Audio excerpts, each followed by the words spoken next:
Days Gone Remastered gameplay on PS5 Pro with default brightness settings. I want to talk to you about the darkness of the game that some people have been complaining about. I've seen some screenshots and it looked absolutely atrocious. I don't know what they did.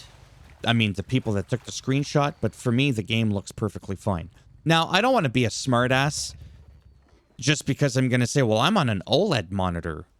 Naturally, that's going to have perfect blacks. That's actually the main reason I got an OLED monitor. It's not because the game's just going to look better, because if I compare it to my screen next to me that has just an LCD panel that I use for referencing just to go on Google. I don't need an OLED monitor to go on Google to look some stuff up.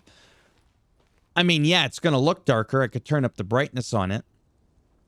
The settings are probably not the same. Like if you have two screens and they're both at 50 brightness, that doesn't mean that they're the same, if you know what I mean by that. You may technically have to put one screen at 60 brightness to make it equivalent to another's 50. The developers did this on purpose, is the point. You're not going crazy. That is what happened with the remastered. It's even on the Steam description here, if I may, in the update. I'm going to read this really quick before I enter the cave here. New atmospheric sky simulation using ozone and spectral light simulation improves overall color tone and produces more accurate light intensities for the sky and sunlight. Next, significantly darker nighttime. World graphical improvements with space indirect lighting and ambient occlusion effects. Double the shadow map resolution. All that kind of stuff.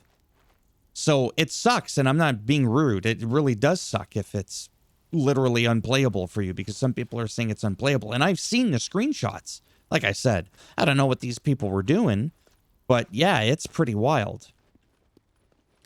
Again, looking at the default settings on my OLED monitor, yeah, I mean, sure, it's dark. It's darker than the original game, but it's also clearer. What I mean by that is this distinction between looking at ground debris and foliage and making out the difference between a piece of paper and a branch and a rock, you know, some paint or anything.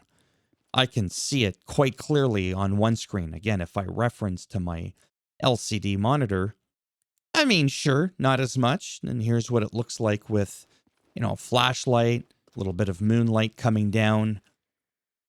It just looks incredible for me.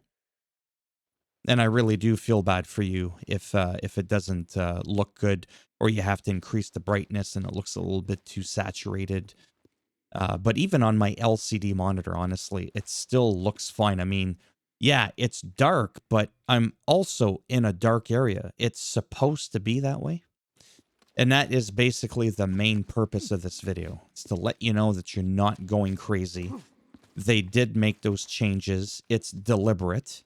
You cannot turn it off unless you pop the original disc in, you know, on a PlayStation or something like that.